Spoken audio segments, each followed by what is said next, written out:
Hello everyone, this is Guab, and today we're going to be talking about Thug expansion. So what is Thug expansion? Thug expansion is the process of expanding with thugs. So, like anything that is not like typical super combatants for expanding. So like everyone knows you can expand with Yomi, Neef, Muspelheim, Hinnom, and Femoria with their giants that have massive HP and, oftentimes other things going with them too. Like everyone knows you can do that, but there's a subclass of, and it's a pretty big subclass of nations that you can, trash your scales, take a decent bless on, and expand with something like the Anointed of Rux. He doesn't have that much HP. He has a decent amount, but he has other traits, like Fireshield and Heat Aura and firepower that kind of enable him to expand as long as you take a slight bless on him and stuff. So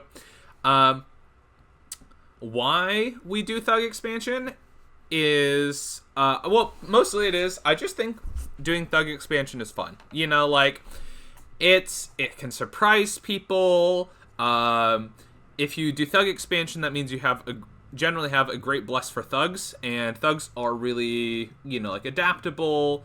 And hey, you're fighting Caelum, you can put lightning shock resistance on them, and they're also not vulnerable to a lot of the standard stuff. Like, hey, Gifts of Heaven, you're not vulnerable to, and army. Well, you're still vulnerable to Gifts of Heaven. It depends on if you have flight or stuff, but you're. A lot of the army-wide wipes, you're not worried about someone foul vaporing you. And after you expand with your thugs, there's no reason you can't get armies up too, and then you can embed thugs in armies, and you can just create a whole lot of problems. So it gives you a lot of flexibility, makes good use of the construction path, and it'll really surprise people. Especially depending on what kind of bless and items and national paths and stuff you have. So it's it's mostly suboptimal. I'm gonna be honest. Even the nations that super combatant expand most of the time do it because they need to, not necessarily because you want to. Because taking an awake researcher and pumping out stuff is kind of painful, but it's ridiculously fun. It is really fun. I enjoy it, and on a couple nations, the strategic mobility it gives you and flexibility it gives you, I actually do think is optimal. How it works, so for Thug expansion, mostly you need a chassis that has some built-in benefits, either good paths or anything else. They need to be online by round 3 or 4. So you need to be able to get your magic or your items or whatever up really early. And because of that, you basically need to take an awake researcher for Thug expansion, just because you're not going to get your research otherwise. So you're going to be magic 2, awake researcher, and oftentimes that gets you to a 3 plus a 2. So you're going to be able to get 3 in one path and 2 in another. You specifically want not randomized research, so you can kind of research down whatever paths that you need to. If you do randomized research, you can random into some useful things. I guess Astral has useful things in a lot of paths. So maybe if you have Astral paths, then randomized research wouldn't be too bad. But you really want just standardized research. You need at least one way to kill a square a turn. So that can be anything that can be anything like Mace of Eruption, which on hit, it'll do some AoE fire damage. This can wipe out a square turn, especially if you throw 2 of these on people. You can use lightning whips. Lightning whips. There's basically only... or is it? It's Thunder Whip. Yeah, Thunder Whip. So there's kind of only 3 items that are low enough to do it. So Thunder Whip, it's great. It has a chain lightning damage, which can stun people, and it doesn't do too much damage. But hey, it chains. Does it say how many times it chains? I don't know. It feels like it chains a decent amount. It feels like it chains like 6 or 8 times. So that's pretty nice. And each one of those times that you're damaging will trigger a potential route. It will trigger a fear check. So like that's really nice. And this can repel because it's really well length 4. And then the last item that you can use is Stonebird. Stonebird. All item types. Stonebird. And that's because it has 8 attacks per round. Strikes 8 times per round. And so, like, even though it's only doing 9 blunt damage, it's doing it to people's heads. So it's going to be doing 25% before Prot. So it's either 2 or 3 more damage. So like that, I mean, that's not bad. And that will help route people. And so like, hey, you can have any one of those weapons, which are all construction 3, or you can have spells like Shockwave, which is a big AoE. It's AoE 6, and it does 9 plus armor negating damage. You know, hey, if your unit can get this, and if you notice, the range is really small, but that's fine because your thug's kind of going to be in the middle of your enemies anyway. And so, hey, you know, your thug can spam cast Shockwave, or it can spam cast Combustion, or is it Immolation? I think it might be Immolation. Immolation. Alt 3, yeah. Immolation, and Immolation's AoE 7, does 12 armor piercing damage. You know, this is also a great spell for it. And then, there's also Fireshield, which every time people attack against you, they take fire damage, and that's a really good way to clear people out. And there's 2 more ways to deal with enough units, and so like that's Quickness, which, you know, Quickness just gives you some stats, lets you do double damage. You need to have ways to deal with the fatigue, but Quickness can really help chunk through enough troops. And the last one is Shroud of Bewilderment, which is a new spell, enchantment 3. And it can, it blocks the strike and then makes the next strike that the person do is a random. And so they can attack their allies and everything else, which can really help mulch through your opponent's troops. All right, so those are the kind of 8 ways that you can kind of be killy enough early on into the game. And I'll go ahead and put all of these like below. Yeah, so like you can look at them. So you really need just one of those ways, and then there's also a lot of like really questionable ways. So there's Hands of Death, which is a death spell. The problem is that lots of times, like your mage is gonna have problems casting spells. So like there's only gonna get like 2 casts of Immolation or 2 casts of Shockwaves off, just because they're gonna be interrupted a lot. So Hands of Death is a nice AoE spell, but it just doesn't do enough, in my opinion. We can pull it up. Hands of Death. It just doesn't like do enough AoE to like make up for it. Yeah, so it's gonna kill. Oh, it's literally only gonna kill 1 person. Yeah, so like not that good. And then like also Fists of Iron is also kind of really mediocre. Or is it Iron?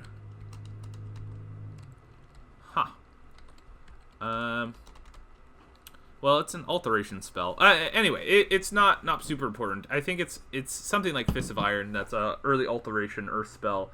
Also just not big enough AoE. It'll delete a tile if you're, you know, but like you need something that affects more than a tile, really. Couple other things is Fear. Fear is really good. It's just not good enough by itself to kind of deal with your opponent. If it's paired with, you know, any of these things that work really well, then Fear's absolutely amazing, because, you know, it works more as a defensive thing because you don't have to kill as much and everything else. But yeah, by itself, I don't think Fear's enough. You can also use auras, you know, such as Heat and Cold, to kind of eliminate your opponents. But yeah, just they don't, you know, you have to stand there for quite a long time before they deal enough. But auras can be quite good. They're kind of offensive and defensive, just not good enough to be offensive on their own. The Dancing Sword weapons, I think it's Evo 2 Glamour, gives you 3 length 1 Dancing Swords. They do false damage. I don't think false damage triggers sphere checks. You can kill people with them, but length 1, they can't really repel. I just don't think that they're good enough on their own to like clear out your opponents.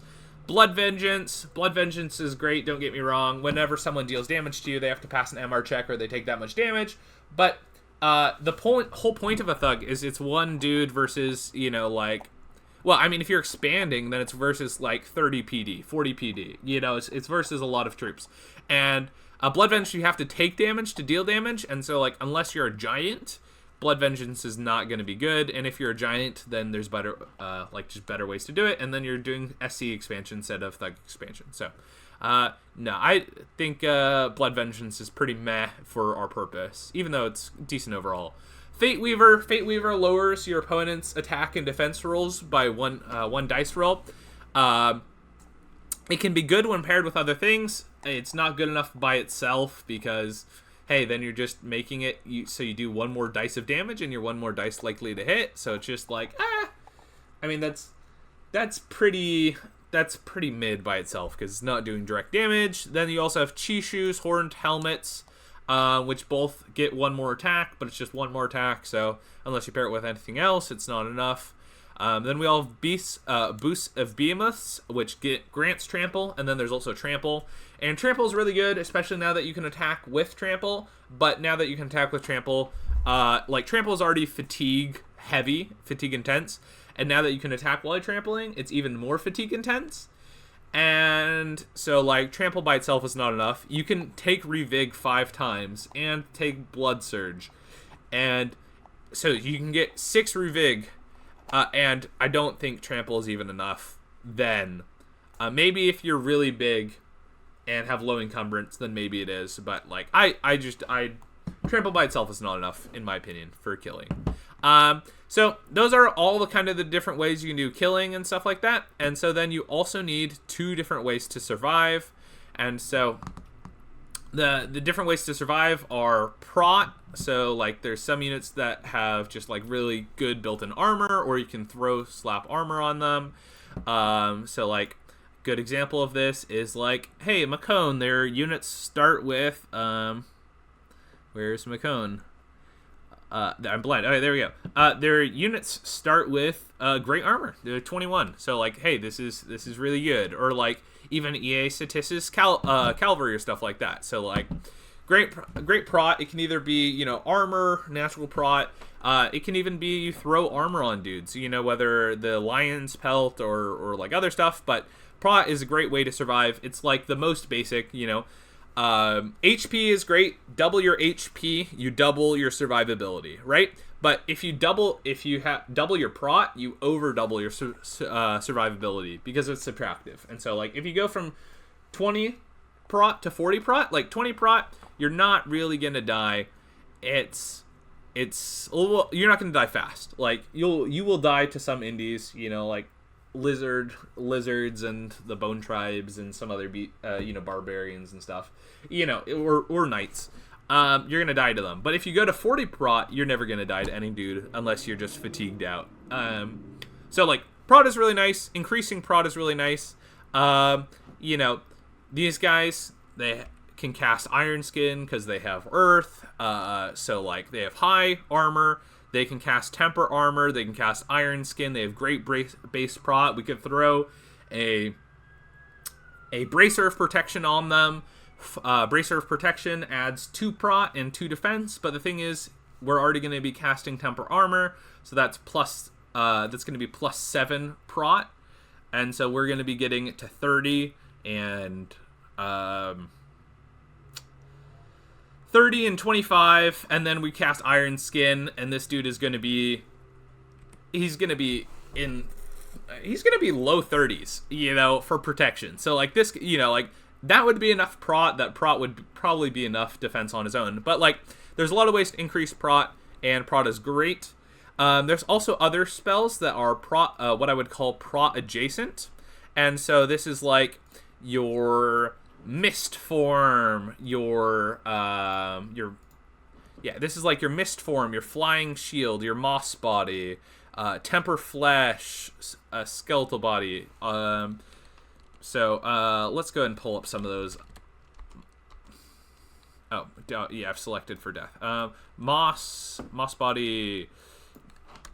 mistform, liquid body, liquid, liquid. There we go. Liquid body, and so I mean, liquid body. I realistically for expansion, the only like resistances that we're actually going to be able to cast is skeletal body, because liquid body and temperflesh come out too late. But like and flying shield. So flying shield, as long as you already have some prot, flying shield effectively negates half of attacks against you, which is pretty good. Mossbody is negates 75% of attacks against you, though mossbody can fail. And mistform makes attacks against you only deal 1 damage. The thing about mossbody mistform is they can both fail. Flying shield never fails. But if you're only relying on mossbody or mistform, they are going to fail. If you have exceedingly high prot and then mossbody or mistform, then you're going to be in business. Occasionally, you'll get unlucky in expansion, but like let's say you have 25 prot and then you also have mossbody, you're probably going to be home free for everything else. And then liquid body just basically multiplies your hit points by 2. Though if you have mossbody, then it does more than that. But because it makes all damage half of what they would be for slash, pierce, and blunt, except that's divided by 2. Sorry, it's rounded down. So if they deal 1 damage to you, it would be 0. So those are really, really nice. But like fortitude is expensive. And liquid body and temperflesh come out a little bit too late. So skeletal body's decent, but yeah, not necessarily going to be good enough for us. So first of all, we have prot and prot adjacent, and then we actually have the next one is a category I like to call hit dodgers. So hit dodgers is like repel, having high defense, ethereal, blur, obfuscate, which blur, obfuscate, and awareness are all basically just ways to add defense, just in different ways. Mirror image, AirShield, and luck. I'm not sure if luck should really go into hit dodgers. Oh well. Luck should probably be in the other category. But anyway, these are all ways to make it so people don't even hit you. And so the nice thing about these is like all of these synergize really well with repel and defense, because if you're one dude versus, you're surrounded by 8 tiles of dudes and each of those has 3, so you're surrounded by 24 dudes. Your due to harassment penalty, your attack and defense are basically going to become 0. Well, your attack won't become 0, but your defense will become 0. And so you're going to be taking all the hits. But let's say you have ways to hit dodge. So like, ethereal. Wait. Nope, ethereal comes too late. Yeah. Okay, well, I guess... Okay, now I understand. Now I understand how I did this category. So I take that back. Lots of this stuff helps. Ethereal and luck do not reduce the harassment penalty, but like obfuscate, blur, awareness, mirror image, AirShield. Well, not AirShield. But all those help reduce the harassment penalty, so it can make actually doing defense stacking viable. And all the hit dodgers synergize really well with each other, in general, loosely. Because, like, let's say you have ethereal, like, you're just reducing the number of checks, and, like, ethereal's going to negate damage 75% of the time. And then, like, let's say triggers 60% of the time. Well, then, someone's going to have to pass both of those, and so you're already only going to get hit, like, 6% of the time? Just quick math. That was bad quick math. That would be like 8% of the time. So, but like, you can see how stacking those together, you go from getting hit a quarter to only hit, like 1 in 13, which is pretty fucking good. So like hit dodgers synergize really well together. And here I'll throw up my list of just all the hit dodgers. So there we go. Luck is notable because it only triggers to save you from death, but it's also very valuable for that reason, because it can't be negated. Ethereal is better luck for expansion, but luck is often better into player armies because players often have magic weapons. And then the next category we have are disablers. So this is going to be like Astral Shield, which forces people to take an MR check against you or they get stunned. Or Shroud of Bewilderment, which forces someone to take an MR check against you or they get bewildered. And Astral Shield, Shroud of Bewilderment also negates the attack against you. Eye Vengeance, so that can either be Eye Shield or the Splendor Bless, forces people to make an MR check or they lose their eyes. And Auras are also disablers, just because someone is going to fatigue out against you and then they'll be disabled and not be able to do anything. The disablers are really nice, but most of the time they pair the best with Prot, because disablers require someone to hit you in order to take effect, but they don't require damage. And so if you have high Prot or high Prot adjacent things, then those pair really well with the disablers. I didn't include Vine Shield in here. Even though Vine Shield is great, it's just because Vine Shield is Research 5, so it's not going to be out by the time we are expanding. So, yeah. But Vine Shield's still great disabler. And then the last category is other surviving things. So, like, other things that help you survive. So, like, Regen, Enlarge, Twist, Fate, Fear, Undying, / more HP, Vampiric Weapons, and Reanimators. And I don't need to explain what too many of those things do. Twist Fate just negates the first attack against you. Fear, is great. Helps you survive by chasing people away. Undying, more HP, pretty straightforward. Vampiric, whether the Bless or weapons, but the Bless is, Vampiric Weapons, I think it is the only thing that's going to come on in time. And then Reanimators is the Bless, where if you kill something, half the time it can... Sorry, not half the time. Yeah, half the time. It can come back as a skeleton. Reanimators is there because it will distract your opponents, and it can help fill out the square with you. So Reanimators can help you survive. I wouldn't take it as like an expansion bless, but like if you're also gonna have it, then it can be helpful out there. Some good base combos is like protection plus Fireshield. So like that's another reason why Makone is so good. Some people say Makone. I just say Makone. Don't know which is correct, but like we're going to be getting up to like 31, 32 Prot at Construction 3, and then we can go like Enchant 3 and just run Fireshield, and people are just going to be absolutely dying against us. So Prot and Fireshield are great. Prot plus regen and HP, also really great. Which we have decent HP here. Just because regen and HP are multipliers. That includes like Enchanted Blood, but you can have less HP with Enchanted Blood. Prot plus Prot adjacent things are really good. So like Caelum. These guys have Awe, so they're already really good. But like we can cast Mistform and we can cast Ironskin, and like we're gonna have low 20 Prot. I think it's like 23, 24.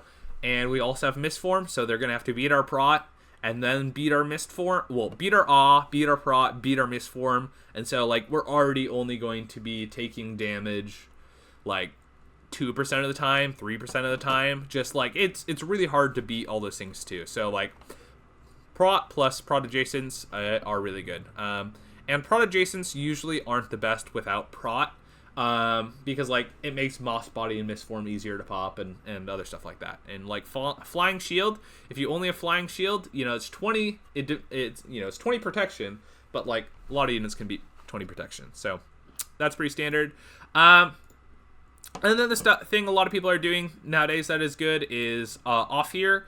It's pretty easy to stack off here with the new bless system. You just take Great Enchantress, you stack this up to 8, and then you just go Rainbow, and you just go Awe, Dread. But the reason Awe and Fear are really good together is Awe, they have to pass a morale check to attack you, and Dread lowers people's morale by up to 10, which is even better than it was in Dominion's 5 for expansion. Now people can counter it with Holy Twos and stuff like that, which is good, but like what we're mostly focusing on here is expansion. So like Awdred, amazing for expansion. This is probably like if you're just choosing a random nation, Awdred, and you're trying to expand with their thugs, Awdred is pretty sick way to do it. And it's pretty consistently good. Another thing is fear plus repel. Because you have to beat their defense and then with your attack, and then they make a morale check to see if they go through it anymore. So fear plus repel, pretty good. Repel plus eye vengeance, also good because it lowers their sorry, not eye vengeance. Oh, eye vengeance does lower their defense. So like repel plus eye vengeance or repel plus twist fate also makes it more likely to hit. Defense plus hit dodgers is a really good combo. Just like, so awe plus defense, because like, let's say I'm playing, Helheim, and I want to, like, look, these guys have I'd probably do Vangeros. But like, these guys have 22 defense, and the Fey horses even have 19 defense. So, and they have, glamour, so that gives them mirror images. Yeah, they have glamour, which gives them mirror images. So, like, they already have a lot of stuff that synergizes really well with defense. The problem is, hey, their defense is going to be beaten pretty quickly, and so they need tools to deal with it. And guess what? We can give these guys awe, and then they take a lot less harassment penalty. And the nice thing about having a horse now is that the horse is also going to take a lot of harassment penalty off them, and hey, we have glamour, so we can cast blur and obfuscate, and we have this, so we can, I guess we'd just mistform. But like, taking awe might actually be enough to just let these guys expand. Yeah, because you could have them do Shockwave, and yeah. So, like, awe synergizes really well with defense, synergizes well with fear, it synergizes with a lot of things. Another thing that synergizes really well is quickness plus vampiric weapons. So, like, let's say we were playing Therados, and we're like, oh, man, Melia, absolutely insanely good, but, like, how can we expand with these? It's like, well, 1 and 3 is going to rain of water. That doesn't sound, like, good enough for right now, but, like, we can also, like, mossbody, bark skin, and, like, we will need the earth and the air ones for forging items, so, and they have built-in awe.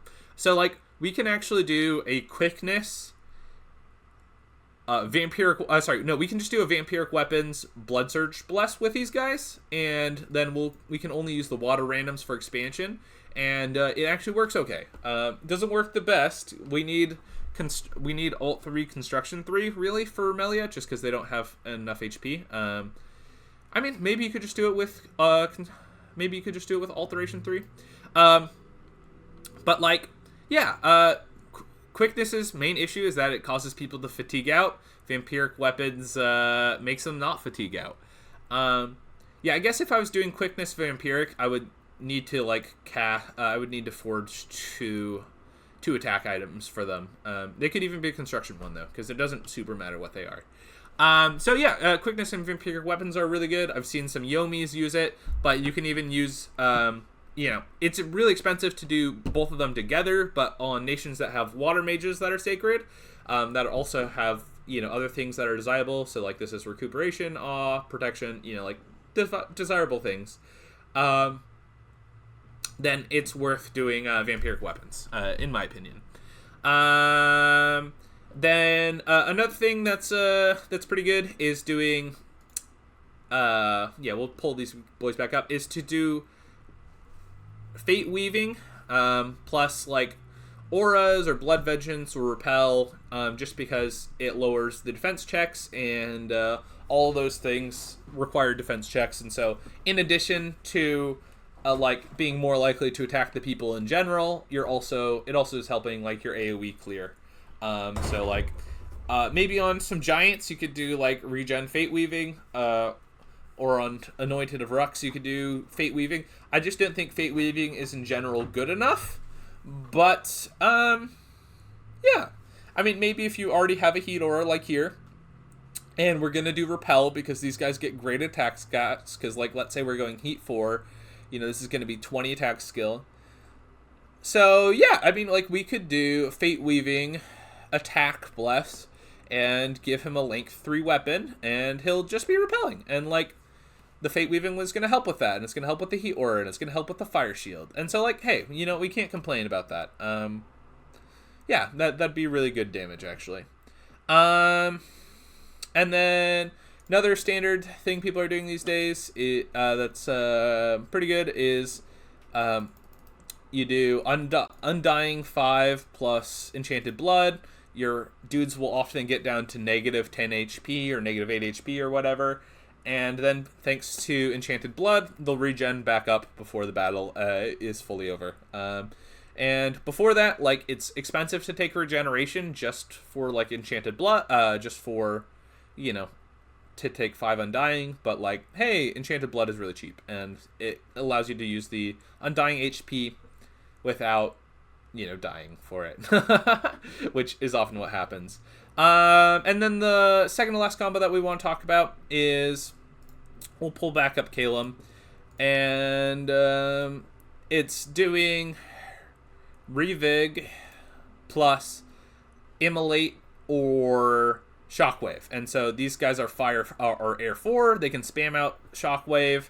If we give them extra revigoration as a bless, then they can spam out Shockwave really easily. And yeah, these are really good for Thug expansion. So yeah, if you have access to fire, or if you have access to air, I highly recommend doing Immolate or Shockwave. So yeah, these Eagle Kings are great. And then the last one that I want to talk about that synergizes really well is Luck plus mossbody, mistform, or Shroud of Bewilderment. And for that, I'm going to pull up the defensive check. So, if you look here, this is the order of operations for defensive check. So, like, this is important. Like, you know, changed a little bit in Dom 6, but not that much. And this is a useful thing to know if you're working on thugs or super combatants, because different things work in different ways. Anyway, if you see here, luck is really low, late in the priority for running. And if the defender has luck and the attack is killing blow, you have a 75% chance of negating the damage. And this happens after ethereal, it happens after protection, happens after protective force, and everything else. And so it's super late. So usually when you fail the 75% chance, you die. And that kind of sucks. But like, hey, if you spam this out on your dudes, it's, you know, increases their survivability 4 times. So like, your dudes are 200% more your dudes are 400% more likely to survive if they have luck on them. So like, that sounds amazing, right? So, you know, they only have a 1 in 4 chance of dying if they're going to take a lethal hit.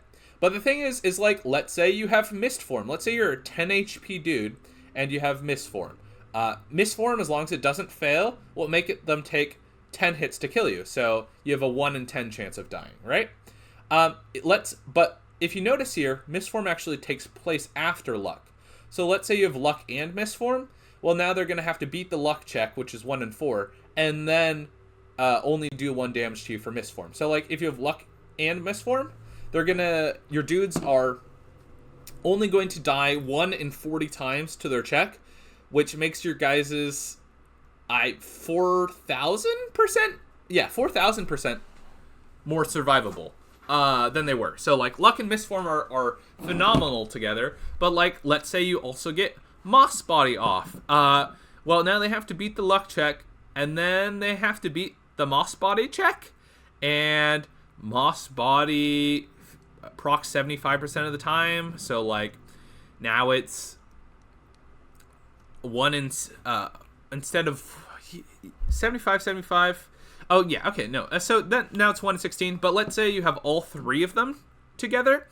Someone has to, like, one mistform or mossbody can fail, but because of luck, they're not going to be checked that often.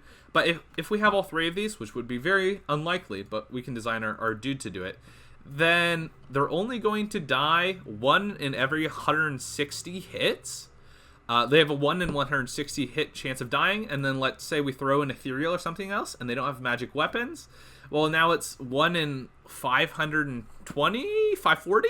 Yeah, 540.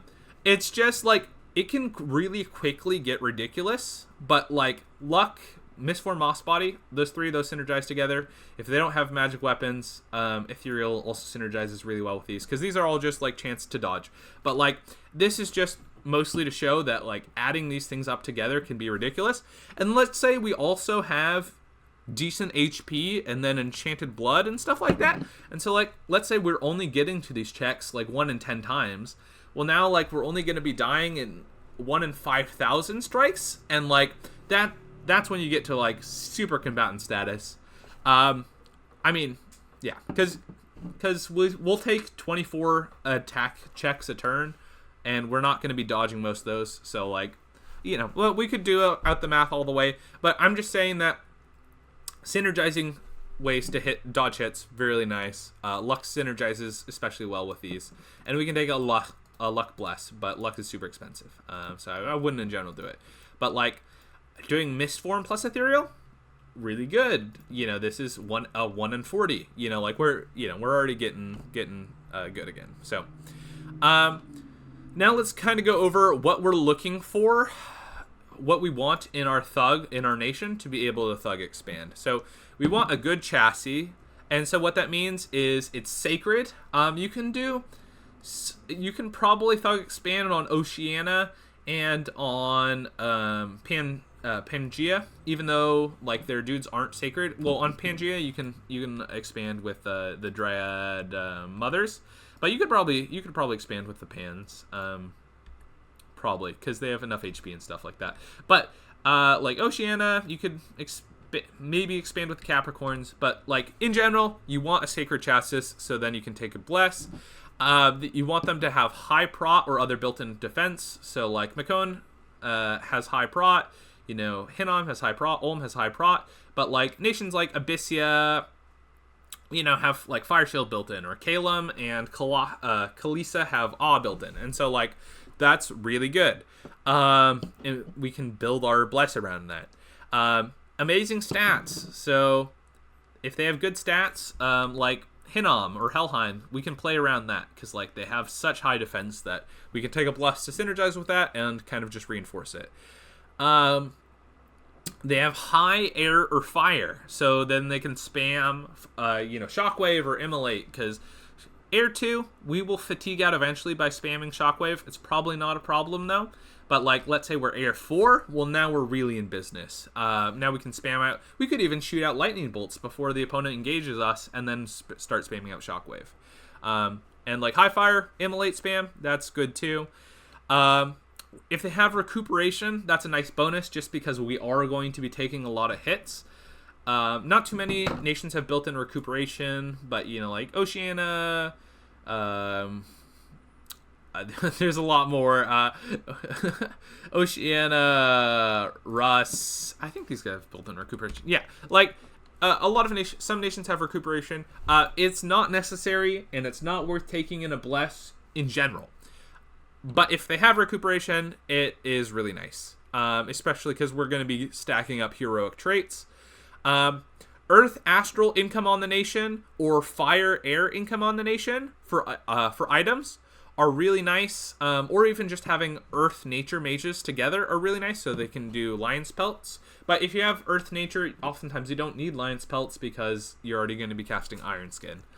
And then any of the following paths, and these are ranked in order from best to worst, so it goes air, earth, astral, glamour, fire, nature, and water.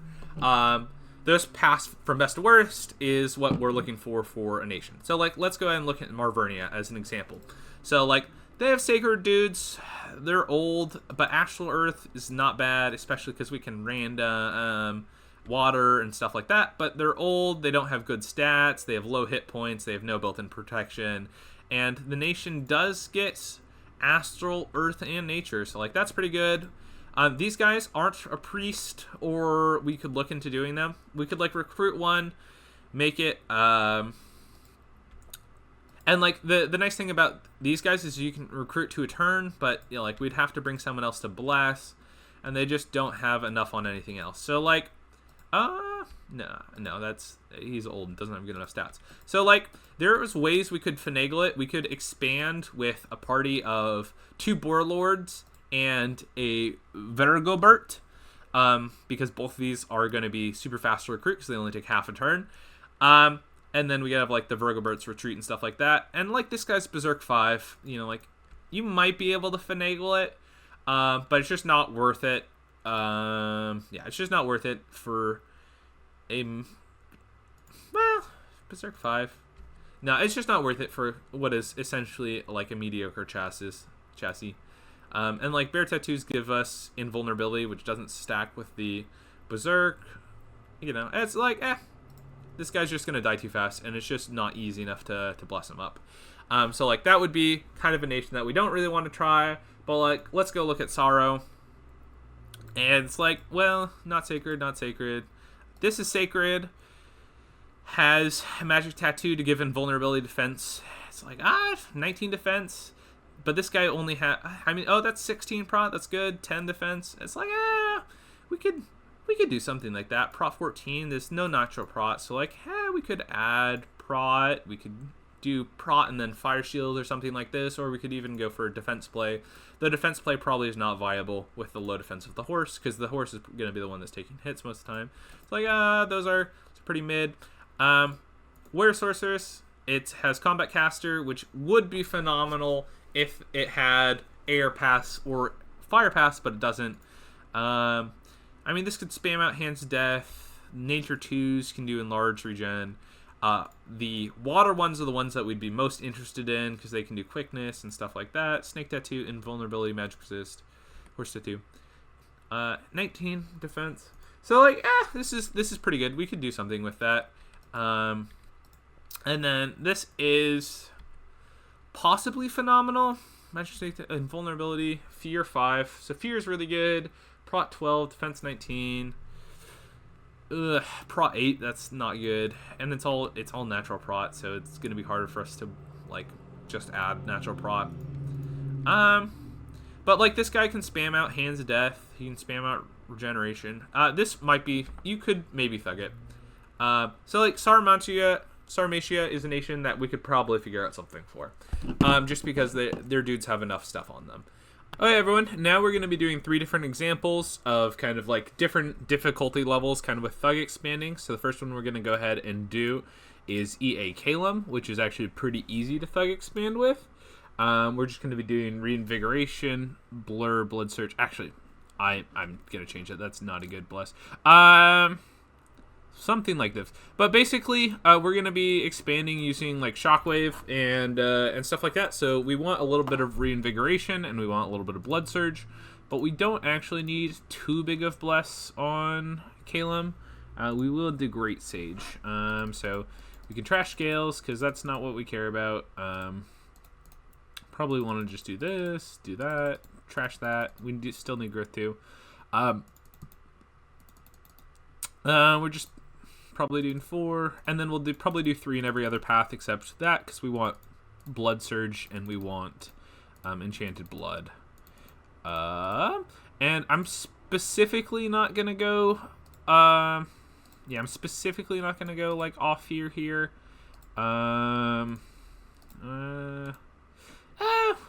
I'd be happy with this, and so we're just focusing on taking a little bit of stuff that can help keep them alive, and then also Reinvigoration. I'm gonna actually go Undying 5 times, maybe only 4 times, and then I'll probably take Reinvigoration as actually. Well, we'll do Reinvigoration 1, 2.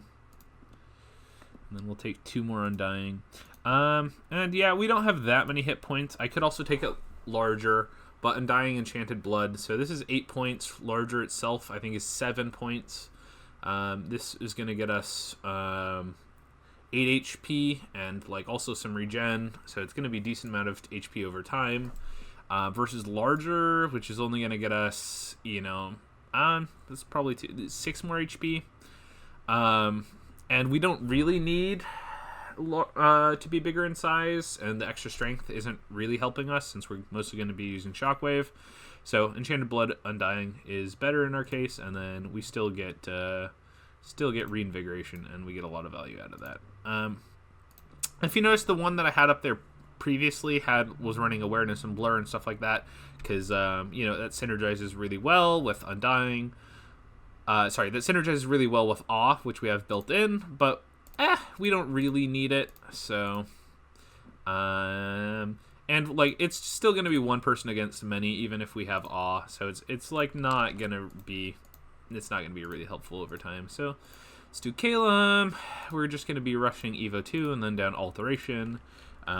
And it will be like, depending on how well we do things, it'll be turn like 4 or 5 before we actually get going. We're gonna, this is it. Okay. Steen. Okay. And we're gonna turn off random research. We're going to, before we start in recruiting Eagle Kings, which are our main expansion guys, we're gonna, for the first 2 turns, we're going to recruit just mages that are kind of casters, and we're also going to be going are just going to be research mages, and we're also going to be going construction construction 1, Evo 2, and then down Alteration, because just getting a little bit of construction items really helps boost up their Prot, and I think we have the earth income to like make 1 plate for like our first expansion guy, and which will be really helpful before we get all the actual spells up. Okay, so, and this is going to be me kind of try-harding it, so, research, so we're getting 81, absolutely insane. Construction 1, Evo 2, and then we'll go Alt 3. Actually, in reality, we go Alt 4 and then, like, Enchantment 3. So, cool. Who gets us the most research per turn? Because that's really the only thing that we need to look for. In addition to an earth path would be nice. We can random an earth path there. Get a water path. So those both get us 14 a turn. There's no other guaranteed research. All right, so we're going to go ahead and recruit 2 of these birds before we do expansion, and we'll go ahead and recruit a couple of these boys to just be going with our initial expansion party. We don't want to spend too much money, because then we won't be able to get our Eagle Kings, and that's just something that we need to be careful of. Boop. There we go. And just because we're doing Thug expansion doesn't mean like we can't actually expand with our troops and stuff. I'm just going to fold in our birds, hold and tag our most enemies. Actually, we're going to double line formation it. Hold and tack. Though I will say, just because I am mostly Thug expanding, like this is kind of... Yeah, this is going to kind of be throwaway. How's our gold? 450? Okay, that's not bad. And how's our research? Not bad at all either. Cool. So this didn't random an earth. We'll recruit one more guy. Hoping... we'll recruit one more guy, and we'll see how our research situation is, but we really do want to random an earth so that we can use our earth income to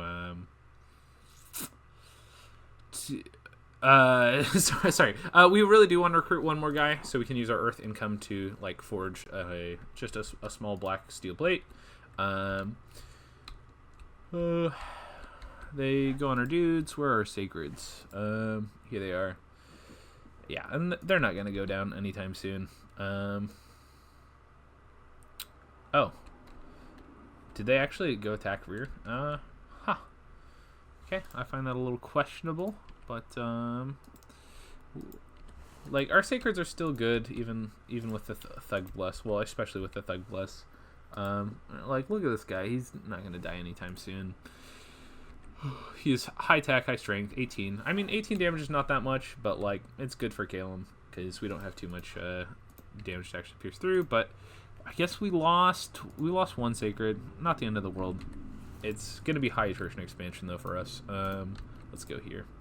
Okay, and we random an earth, so that's lucky, and now it is turn 3, so we get an Eagle King, and we're going to have him pop out turn 5. We maybe could have skipped, doing one of these birds last turn and have just done an Eagle King, but Just want to have like safe expansion and everything else ready. And hey, look, our expansion armory took out another party. Our Eagle King is good to go. These probably, yeah, these boys need to come. Well, 70 militia light archers. Can they reach here? No, they can't. Okay, so these guys need to come back here and pick up some more troops before they expand. And this guy, we're actually going to have to alchemize some gems, which is, like, unfortunate, but it's not the end of the world. But, like, it's kind of important that we have everything we need. And actually, we're going to forge him a helmet. Forge helmet. There we go. And our Eagle King is going to come online. And it's going to be pretty safe expanding from there. Whew. Oh, well, yeah. There we go. There we go. Actually, how much is our research? All right, so we don't have Alt 3 up yet. So we do want to take the first... Oh, wow. We random Air 5. Nice. We do want to take the first expansion a little bit safe. Is there any easy provinces? Horse Tribe Cavalry should be easy for our... I'm sorry. Horse Tribe Cavalry should be easy for our Eagle King because he can cast AirShield and he'll have a lot of Prot on him. So we'll just do AirShield. Actually, and before AirShield, we'll do Blessing to make sure that we get all the reinvigoration at the start. We'll do Blessing, AirShield, Personal Stone Skin, mistform, and then we'll do. The question is, against these guys, do we just want to spam out lightning bolts instead of dropping on their backline and doing Shockwave? And I think they're just going to shoot shoot at us with their bows. There we go. And their bows are actually kind of zero threat to us with all of our Prot, and now we have a helmet and everything else. So I think we actually don't want to jump on them, which is what we'd usually do. And so I think we'll actually just lightning bolt and we'll just cast advance and cast spells. And we're not going to fatigue out, because we have 5 air, and we're going to have 5... Yeah, I think we have 5 revig, so it's going to be super safe expansion. And like, this should be like... Oh, sorry, that was turn 5. We're going into turn 6. We've expanded most rounds with our actual troops. I did pick up the extra troops. Like, this is... I mean, with the Abyssians and with the Adept, like, this is actually a decently hard province. And as you can see, even though, like, we're only lightly recruiting troops, like, our troops are still doing work. Our, Mariah's, that's brutal that they caught on fire. But, like, our Mariah's are good, like,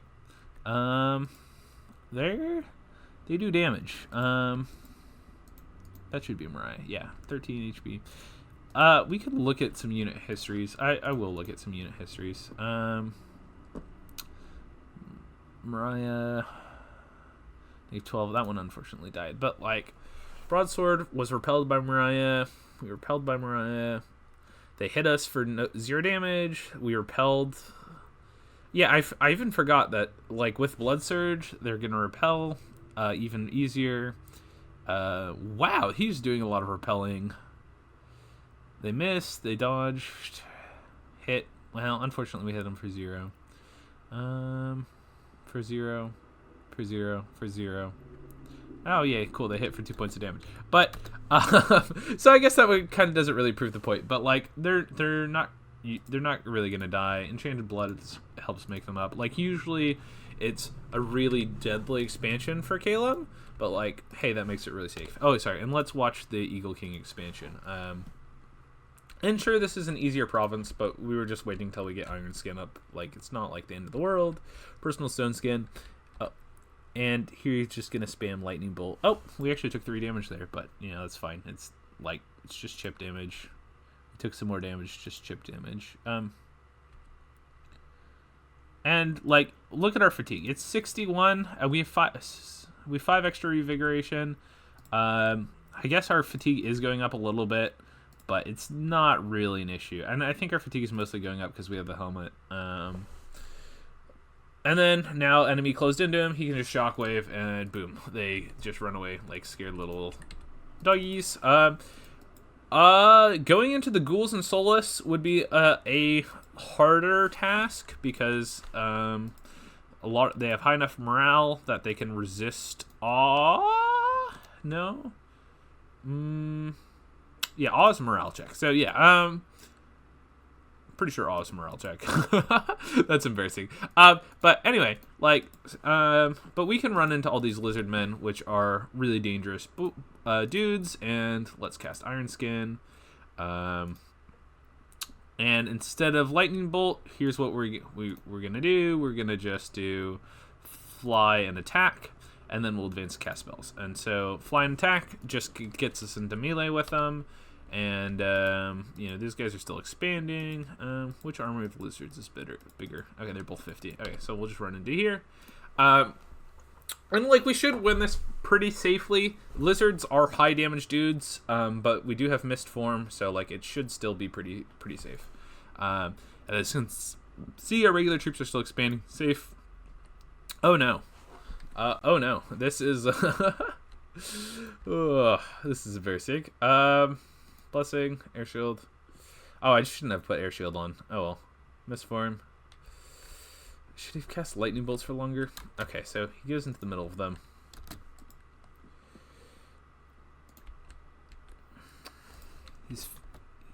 If he doesn't get Shockwave off, he's going to be in trouble. No, he got Shockwave off. We're 11 HP. His fatigue is only 53. Is his mistform going to get popped? Come on. 6 HP? So he's just chunked down. He's not even trying to Shockwave. Yeah, okay. So, like, Thug expansion is usually pretty lossless. But, that's not to say that it's without risk. And so, like, hey, that was a risk. Should have accounted for it better. But, it is what it is. Not the end of the world by any means. But yeah, so, like, and you can even like synergize, move your troops in with one of your thugs, and like do all sorts of stuff. It's really flexible. Boo boo boo. Mistform, ironskin. We don't need AirShield. I don't know why I kept doing that. Mistform, ironskin. And then just fly attack, advance cast spells. Alright, and so like, hey, we can just combine these two armies. And normally, I would say like if he gets another second Shockwave off there, he takes it just super easy. And normally he would get a second Shockwave off there. So, sometimes those things are just unlucky. Maybe I should have had him stay in the back and, cast more spells. But hey, it is what it is. All my dudes get in the back line.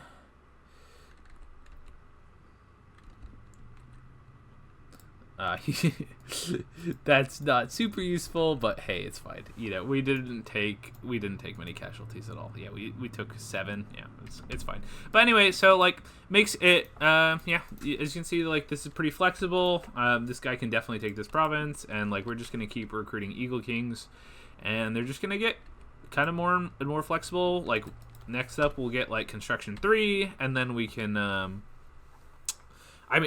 we'll get temperflesh once we finish Alt 4, and then we'll get construction 3 after that. And once we have construction 3, then we can start, arming them with lightning spears and better armor, and like even things that give them more HP and stuff like that. And so like it's just wait. Had I forgot to bless the guy? No way.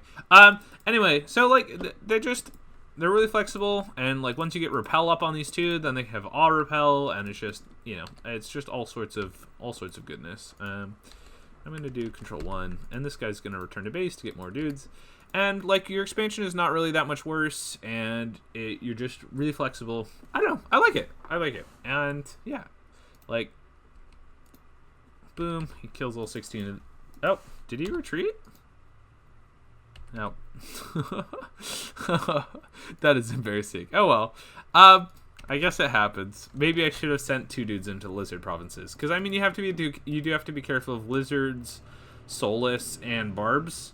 So like maybe you just want to double up on your thugs. Like safety is kind of paramount, because you really don't want to die, and you really want to use like your scouts to like scout easy provinces at the start of it. But you know, that's kind of like an example of what you can do. You know, we were averaging a province a turn, which is not bad. And if you're not an idiot like me and you don't lose your thugs, then you accelerate your expansion over time, just because, hey, you're not taking casualties and stuff like that. Next up, we're going to do Arco, and so let's go ahead and try that out. So you might be like, Arco, like, you know, what are you going to be doing with Arco? And I'm kind of glad you asked, random person. We are going to be recruiting the Wind Lords. And yeah, we're just going to be kind of spamming out 4 of them and using them to take provinces and stuff like that. And we're going to be doing this bless that makes them a lot stronger, a lot more killy, and a lot more survivable. Alternatively, instead of doing larger and instead of doing larger, we maybe should have taken like 6 fire and done like Fireshield. But I feel like if we have 4 dudes, I feel like that's killy enough. We might need to try 2 versions. But anyway, Arco, this is going to be a little bit harder, but it's still super doable. Yeah. And like we will, of course, be recruiting some wind riders. But the reason to do this on Arco is that you actually get philosophers who have better research in turmoil, and so you might be like, well, those guys are cap only, it's not that valuable, and I would 100% agree with you, but hey, it's fun, and if you're playing with worthy heroes, you can actually get dudes spawning that increase the magic scale. You can get heroes spawning that increase the magic scales of the province that they're in, so you know, you can get absolutely insanely good research and you know, thug really well, really efficiently. We can, you know, make the items that turn dudes sacreds and summon commanders, and like, can you imagine like Bane Lords, you know, sacred Bane Lords running around with like that kind of bless? It'd be pretty fun. I wonder if Enchanted Blood works on Bane Lords or on undead in general. I don't think so. I would guess not. But that is, I know it's a unique type, but so that'd be interesting to find out. But anyway, we're going to be starting out with kind of an insane 99 research. So like that's really efficient. We can also use our bless on these guys because they are seducers and they have awe, and these are actually really good overall. I mean, funnily enough, we could go Evo 2 and then run down Alteration and kind of do like the same thing we did with Caelum. And you know, these are seducers, they have recuperation, like that'd be pretty valuable, but we're actually just going to do Windlords, mostly because Windlords are fun. That's fine. We don't actually need them. 05, and we're just going to be running down construction. We do, yeah, okay, we have all the construction paths, so that's fine. Whew. And like once we get Mace of Eruption, it's kind of over. And we're not going to expand with this first party. We're going to wait till we have 4 to expand. So these guys are going to be looking for an easy province, 66, 52, heavy cavalries. Heck no. So we're going into Lion Tribe. And I think that these guys can expand 1 province. Fire. Hold and attack. I think that we can probably... I'll space these out a little bit better. Actually, I'll include the marches a little bit forward, do hold and attack. Maybe a little bit further. Alright, space those out correctly, and yeah, basically we'll just use Windlords in parties of 4 to expand. And we might be like, what are the reasons that you would do this over just using Wind Riders? And I mean, that's a fair question. I mean, we can use... Oh my, is there... Oh my! I had not done repeat recruitment on them. That's a little embarrassing. Oh well. I mean, that's not the end of the world. Blessings, hold, attack, rear most enemies. Hold and attack, rear most enemies. Yeah. That is a little embarrassing, but you know, we do what we must. All right. These 4 boys can safely expand into a lot of provinces, I'm pretty sure. And what's our research like? F5, construction 3. Okay, so we're doing fine. They definitely can't take on either of those. Okay, so you guys are gonna come back home. Okay, that's good.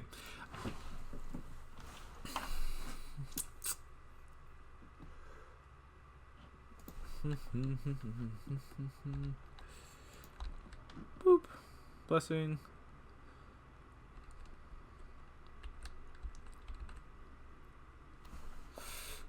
Yeah, so this guy still has 18 HP. He's still super healthy. Horse still has 32. They hella survivable. I think off here might be better for expansion. This is going to be a dangerous province, so we're actually going to go ahead and rope in 2 more guys. We'll combine 6 dudes to go take this.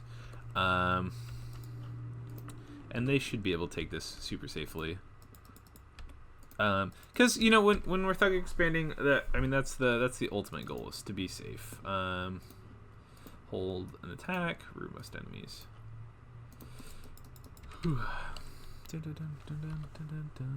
Alright, and we're almost construction 3.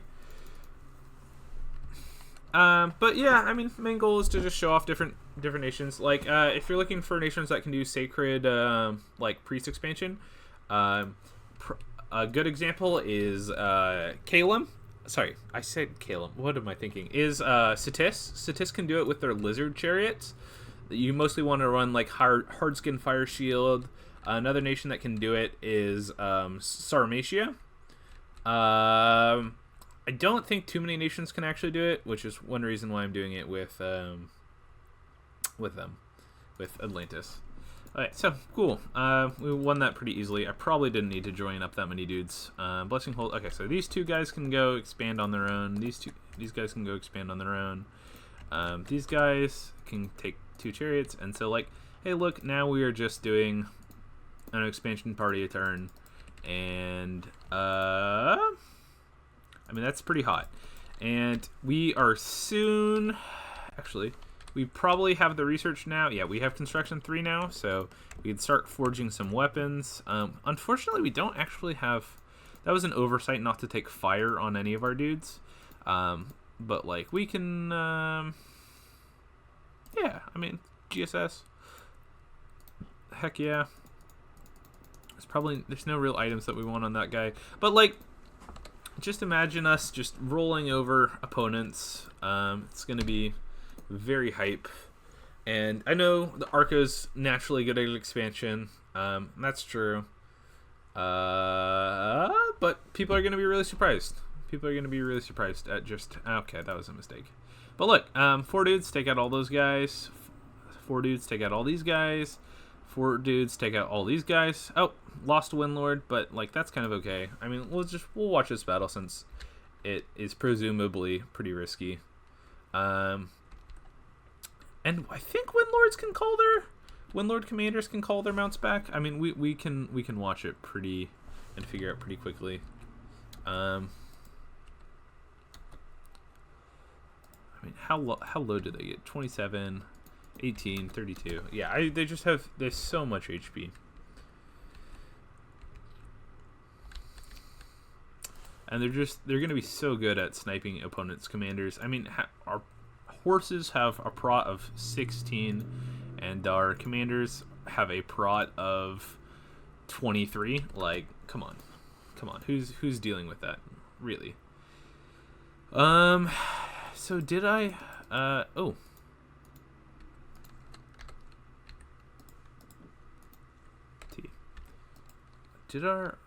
Why did... Oh, yeah, that's where our other guys fail. And, yeah, he can call... Yeah, reacquire mount. So, like, we don't even lose anything. And, you know, when we reacquire mount, our mounts are going to lose all their afflictions and everything else like that. So, hey, that's pretty nice, too. Yeah, but as you can see, it's turn 6, and we have 1, 2, 3, 4, 5, 6, 7, and it's just gonna get better and better and better because we get expansion party turn.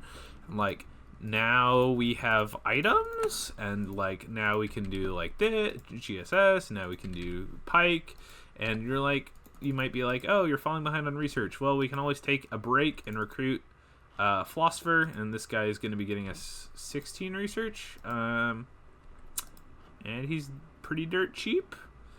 Yeah, for 90, so like it's not going to take much gold. I mean, the main scaling here is going to be like in items and everything else, and like, hey, our bless works on a lot of different a lot of different guys really well.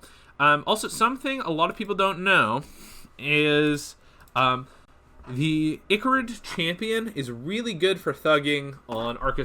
And you might be like, you might be like, he flies, but like, you know, he only has 12 defense and 12 attack, and his Prot is not necessarily the best. I mean, like, his amazing head Prot, but like body Prot is pretty bad. Like, why is he so good at thugging? And the main thing is the Icarid wings. These are what, you know, you can see he flies, and he is susceptible to fire, and you're like, oh, yeah, the Icarid wings are what let him fly. But they actually don't. If you remove the Icarid wings, he can still fly. The Icarid wings are terrible.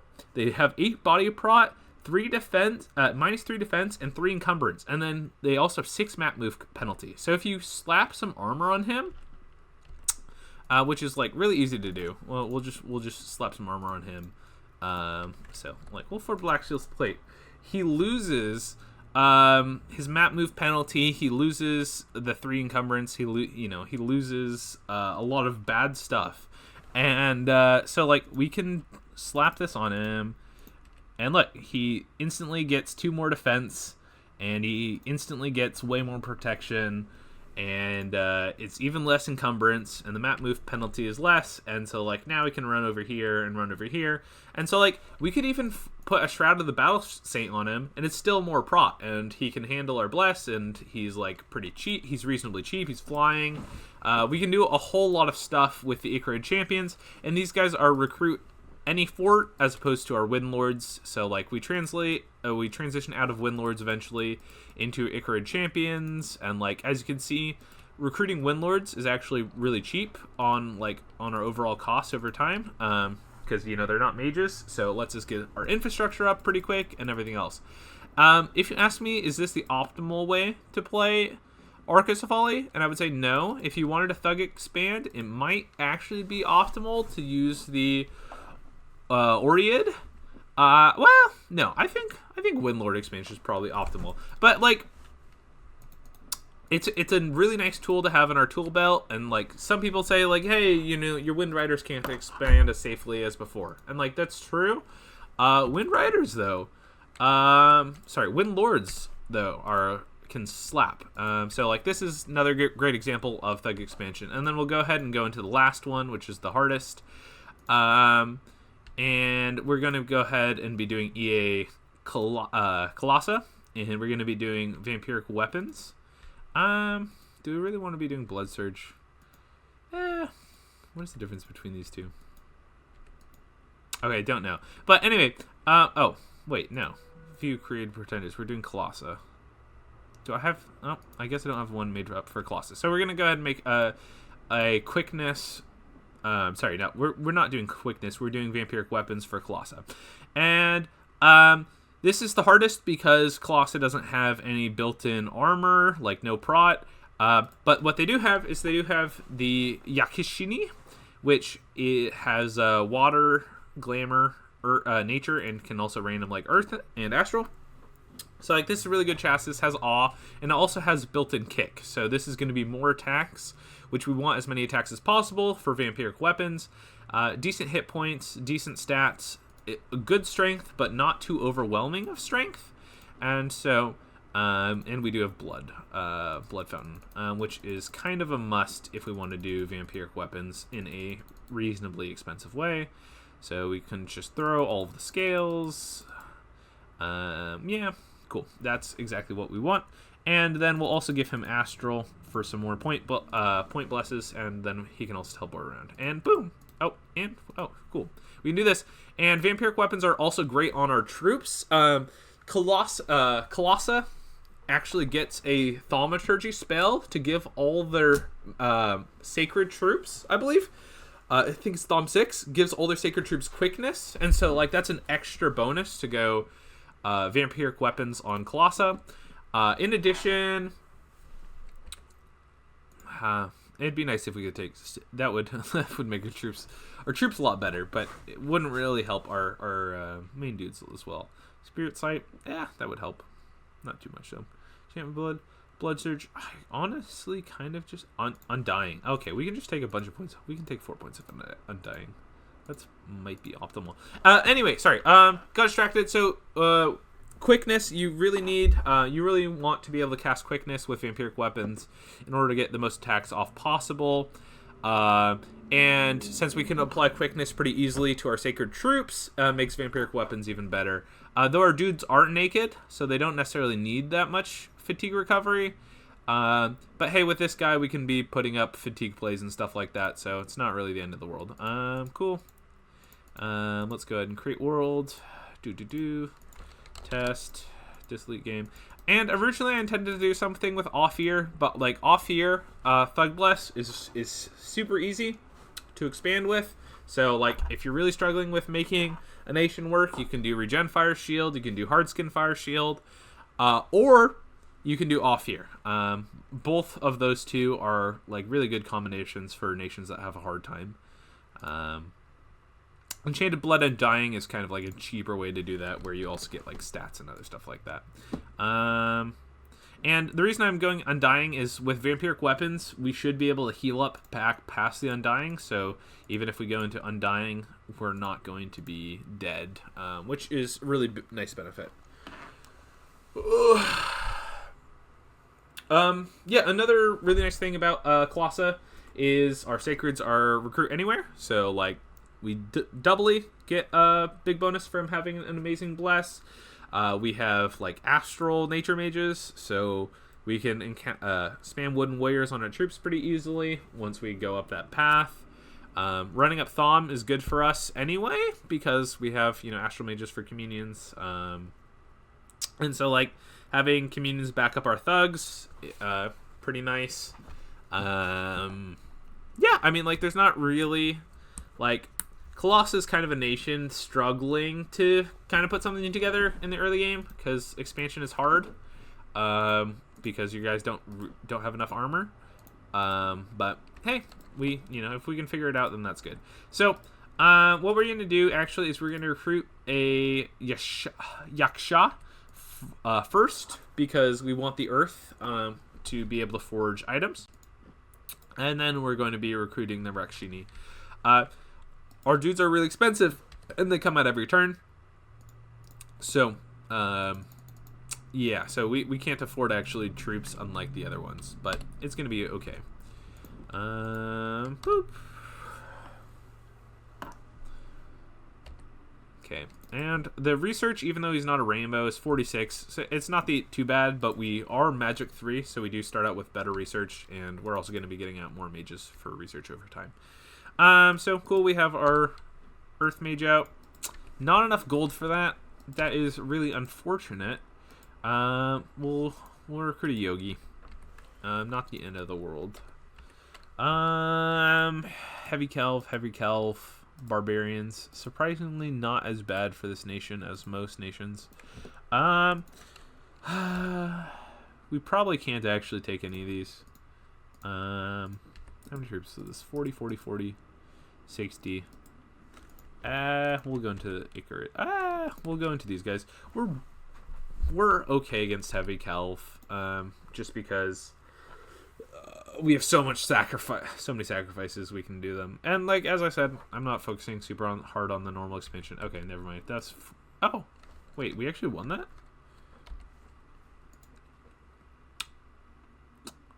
I guess they just ran. I'm actually kind of surprised. Yeah, I'm pretty surprised. Well, we'll just let them keep running until they die. And now we can get some more of the Yakshinis out. What round is it? It's round 3. We'll use this guy to forge. Or we can forge astral gear. No, forging earth gear is better. And yeah, I mean, we could even forge earth and astral. What? We're way away from astral 3, so we will actually forge earth and astral. On our first guy coming out. Oh, I messed up. Rats. I forgot the main thing that I actually want to do is I actually want to forge 2 weapons. And the reason that you really want to forge 2 weapons is so you can get 2 attacks off. Because we want as many attacks off as possible for our quickness and everything else. But hey, they got earth. This is gonna be a pretty strong. This is gonna be a pretty strong. Our earth randoms and our glamour and astral random. I mean, basically all of our randoms except our nature randoms are pretty good. So they're not gonna have an issue. Hopefully expanding. Personal stone skin. So we did blessing, quick, and self. Personal stone skin.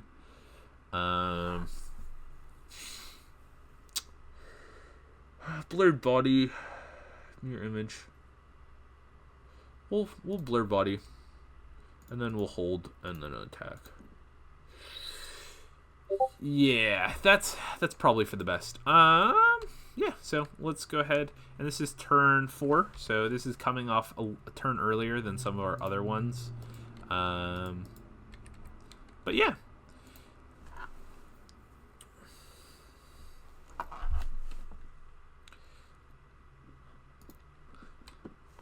I am pretty sure that we hard win this. I did mess up by, well, I mean, it's hard to say that forging armor is messing up.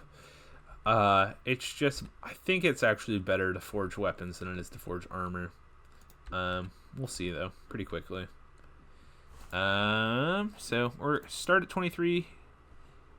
Okay, we start at 23 HP, and we're at 74 fatigue, so we really need to start damaging guys and not killing them.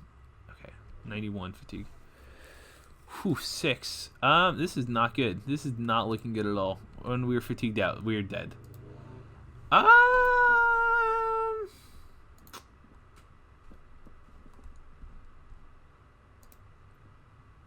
gonna be honest. I actually did do some tests with this. I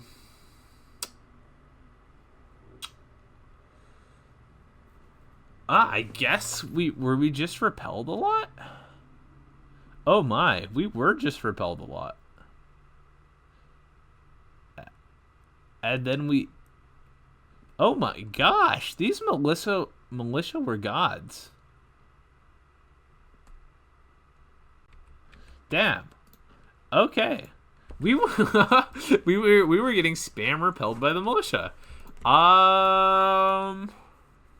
Honestly, kind of surprised.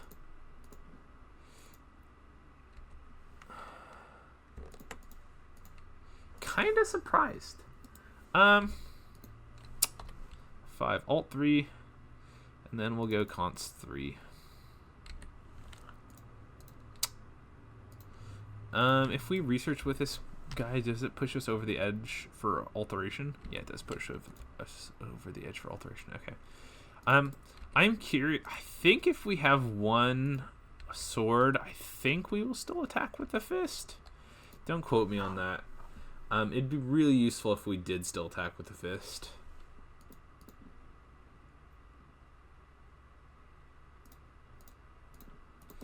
Okay, so let's... Nope, don't still attack with the fist. Kind of unfortunate. I'm pretty sure this will work. I mean, I know that that's what I said last time, but, like, actually, though, Quicken Self, Blessing, Mossbody, Stones. Wait, instead of Stone Skin, Ironskin. Alright. Quicken Self, Blessing, Mossbody, Ironskin. And then hold attack. Yeah, hold and then attack. Don't want to over fatigue ourselves out. Yeah, dude. If this doesn't work, I'll eat my hat. Don't have a hat, but I will eat it nonetheless. I did say that this was the hardest, but like, it scales insanely well with the game. So like, if you can figure out how to get something like this working, you'll be in good business. And like, maybe the answer is you actually need more stuff so you can expand safer. But like, come on. Okay. The club is harder to repel. Okay, 16. Oh my gosh. Our mossbody popped. No, what is happening? I swear I did tests. It was not that bad. Are those militia just our arch nemesis? Maybe we just need Fireshield. Like maybe instead of Astral 6 we need Fireshield. I don't know. We can always take like 2 Yakshina. So what size are these? Okay, this is size 4. We could take 1 Yakshina with each of our dudes to kind of help balance out. Like there's a way to make this work. I assure you guys, there's a way to make this work. And if you can make it work, then it's really good. Just because it scales so well with your nation. You have wide path access. This is great pretender for doing a lot of different stuff. I mean, blood hunting with it is not even like the end of the world. Yeah. And you can teleport around, and we're gonna be going up Thom anyway. So like, hey, and we're gonna get some insane Thom spells. But anyway, guys, yeah, I'll end it here. So we had one half successful one, one very successful one, and then this one was not successful. But sometimes that's just the way the cookie crumbles.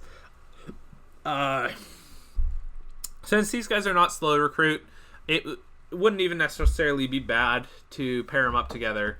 You could do like, it wouldn't even be bad to pair them up together, or to put them with one sacred or whatever.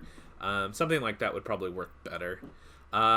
Anyway, I guess we'll go ahead and wrap this up and do a conclusion. So conclusion, thanks to the wide variety of blesses and like the wide variety of items and everything else you can do early, there are ways to make Thug expansion work, and there are ways to make it good.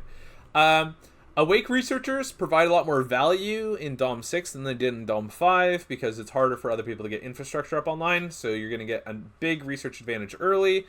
And also, since the start of the game, you're going to be getting a lot of heroic traits, some of which can be insanely valuable for like scaling your thugs. Items make thugs exceptionally flexible, way more flexible than other nations can be early on. If you get to Construction 3, you already have items for most elemental resistances. And so, like, hey, if you're into a Satis, you can, and they're running all their Serpent Dancers, you can, or, an Atlantis or whatever, you can put poison resistance on your dudes. Or if you're into a Caelum, you can put shock resistance on your dudes. So you're just eminently flexible.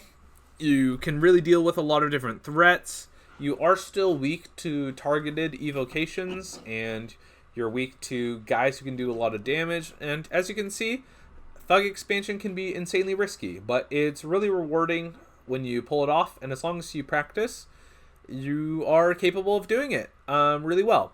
I will say, high air, high fire, make expansion the easiest, and also having earth, so you can do ironskin, also makes expansion the easiest. Yeah, I mean, like, it's not bad, not the end of the world if you mess up, but it's really fun. It's really fun. Yeah, and I feel like it's something that's not really talked about that much, and I feel like it is the optimal strategy on some nations. I feel like Kailasa, even though I was fucking things up, I feel like Kailasa is probably one of those nations that is optimal on. Anyway, thank you guys for listening, and I know this is going to be exceptionally long, so if you made it to the end, good for you, and you might as well drop a subscribe, and let me know what you think I should do next. Anyway, have a great rest of your week, guys. Peace.